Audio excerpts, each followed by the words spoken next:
असदुद्दीन ओवैसी की पार्टी को बड़ी जीत सुप्रीम कोर्ट में मिली है। दर्शकों, आपको बता दें कि ऑल इंडिया मजलिस-ए-इत्तेहादुल मुस्लिमीन यानी AIM के लिए राहत भरी खबर सामने आ रही है। याचिकाकर्ता ने पार्टी की मान्यता रद्द करने की मांग को लेकर दायर याचिका वापस ले ली। हालांकि सुप्रीम कोर्ट ने याचिकाकर्ता को यह स्वतंत्रता दी है कि वह नई याचिका दाखिल कर सकता है। यह याचिका शिवसेना तेलंगाना विंग के अध्यक्ष तिरुपति नरसिम्हा मुरारी की ओर से दाखिल की गई थी।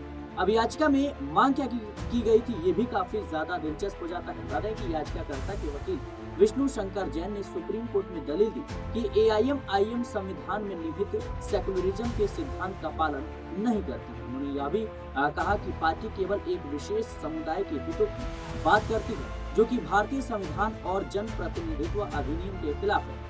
वकील विष्णु शंकर जैन ने कोर्ट में कहा कि अगर मैं चुनाव आयोग के पास जाकर कहूं कि मैं वेदों और पुराणों के आधार पर पार्टी बनाना चाहता हूं, तो मेरा रजिस्ट्रेशन नहीं होगा। फिर कैसे AIM को अल्पसंख्यक वर्ग के धार्मिक विचारों पर आधारित पार्टी के तौर पर मान्यता दी गई। उन्होंने आगे कहा कि संविधान में सिर्फ माइनॉरिटी एजुकेशन इंस्टीट्यूशन के गठन का अधिकार दिया गया है, राजनीतिक पार्टी का नहीं। याचिका में कहा गया था कि चुनाव आयोग ने AIM को राजनीतिक दल के रूप में मान्यता देकर संविधान की सेकुलर ढांचे का उल्लंघन किया।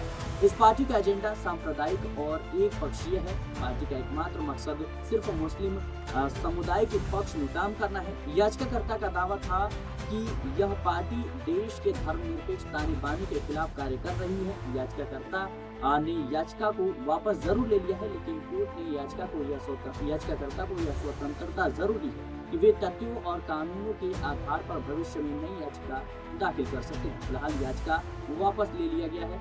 ये कहीं न कहीं असदुद्दीन ओवैसी के लिए एक राहत भरी खबर हो सकती है, क्योंकि बिहार में विधानसभा चुनाव नजदीक है। पार्टी विधानसभा चुनाव लड़ने की तैयारी कर रही है, लेकिन इसमें सुप्रीम कोर्ट में एक याचिका दाखिल की जाती है कि भाई जो असदुद्दीन ओवैसी की पार्टी है वो सिर्फ मुस्लिमों की बात करती है, वो सभी की बात नहीं करती। ऐसे में कहीं न कहीं जो सेकुलर शब्द है संविधान के अंतर्गत, उसको कहीं न कहीं ये कह सकते हैं कि उस पर ये वार माना जा रहा है। और सुप्रीम कोर्ट ने साफ तौर पर असदुद्दीन ओवैसी को राहत जरूर दी है, लेकिन देखना होगा आने वाले समय में क्या वाकई में फिर से उनके खिलाफ याचिका दाखिल की जाएगी। फिलहाल के लिए इस रिपोर्ट में कई देश और दुनिया की तमाम खबरों के लिए बने रहने